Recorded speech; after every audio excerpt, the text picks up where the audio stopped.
Welcome back. Last lap now of the program, and of course we're tracking the markets for you. Our global stocks are set to resume, well, on a much brighter note, regaining confidence after the Brexit shock. Speaking to Rotimi Fakaijo earlier on in the program, he's also optimistic that this morning, with trade starting at the Nigerian Stock Exchange, the market will return to winning ways as investors will probably leave hugging the sidelines and come full force into the market. Profit taking yesterday dropped the all-share index down about 0.89%, and we saw the market losing about 91.01 billion naira at the end of trade yesterday. But for the bonds market, that's what we're tracking for you right now. And Omotola Abimbola, who is an investment analyst with AfriInvest, joins me now on the program as we take a look at that segment of the market. So good morning to you.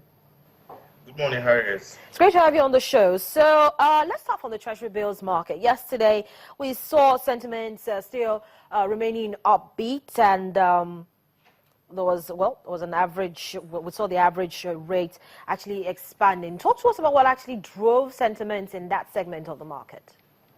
Like you mentioned, sentiment yesterday was also bullish, which was in line with what we saw 2 days ago as well. The major driver of sentiments yesterday was the liquidity inflow of about 148 billion naira from the FARC allocation to states and local governments for last month. Don't forget, the market had been in a debit liquidity of about 150 to 180 billion for some time now.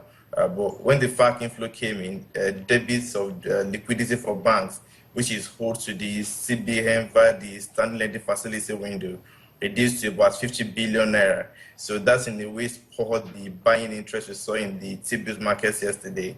So of course, towards the end of trading session yesterday, we saw a reversal of that sentiment to a bearish mood. That's because eventually the DNBs found out that the market was still in the debits, despite the inflow of the FARC allocation that came in. So talk to us about the bonds market. Bearish sentiments were, however, recorded at that segment of the market. Investors taking a pretty cautionary stance in terms of trading. Correct. Right now, the major factor affecting the fixed income markets are two. The first one is the current liquidity of the Naira money markets for banks.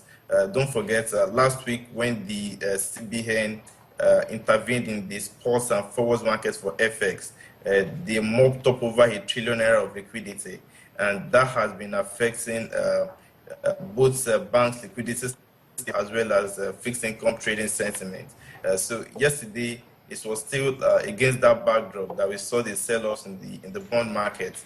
But by and large, we still think that before the end of the month, when we start seeing banks trying to negotiate with their customers to bring in the naira they were debited for the FX auction, that should ease liquidity loss in the system.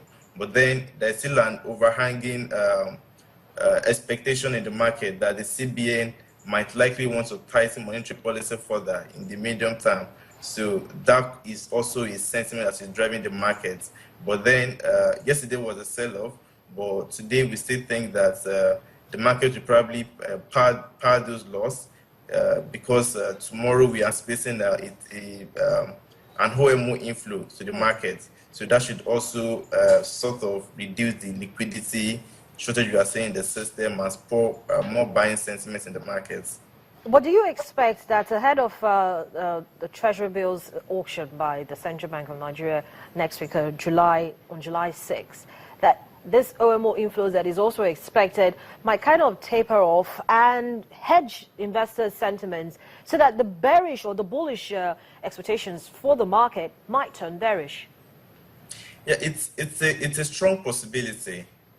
Last week, when the CBN conducted a PMA auction for T-bills, we saw that the amount they eventually sold was far less than what was offered at the auction, and that was because banks were not liquid enough, and of course there were very high pricing of the instrument that were on offer.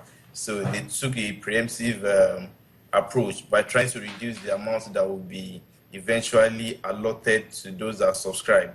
But going into next week now, we think that, of course, having tested the result of the CBN to go higher, to increase the stop rate at the PMA and not succeeded, banks will be more willing to actually offer very attractive and acceptable rates at the PMA auction that will be conducted next week.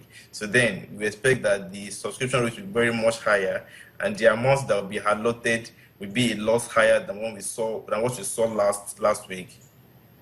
Well, Omotola, it's less than 48 hours to the end of the month of June. How do you think investors will trade today at the bonds and the treasury bills market? Well, today we expect the market to, of course, for the T-bills market, the bullish sentiments may likely continue as well. Like I mentioned, there is an OMO inflow anticipated tomorrow.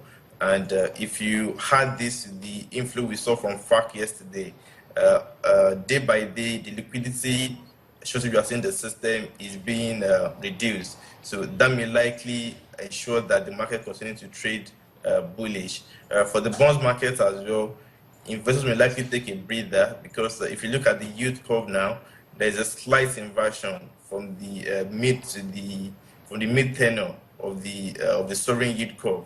So we may see some investors trying to take position at this particular mid section of the yield curve, and that may likely lead to a moderation in the average yield for the bond markets.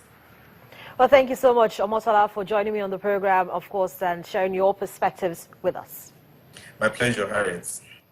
Omotola Abibola is an investment analyst with AfroInvest, giving us his perspectives there on bills and the Nigerian Treasury bills and, of course, FGN bonds, expecting OMO inflows into the market, and that should provide more liquidity for the market, and so we might see rates actually increasing. But just so you know, global markets are actually regaining confidence after the Brexit shock. You can follow the story with us on Twitter.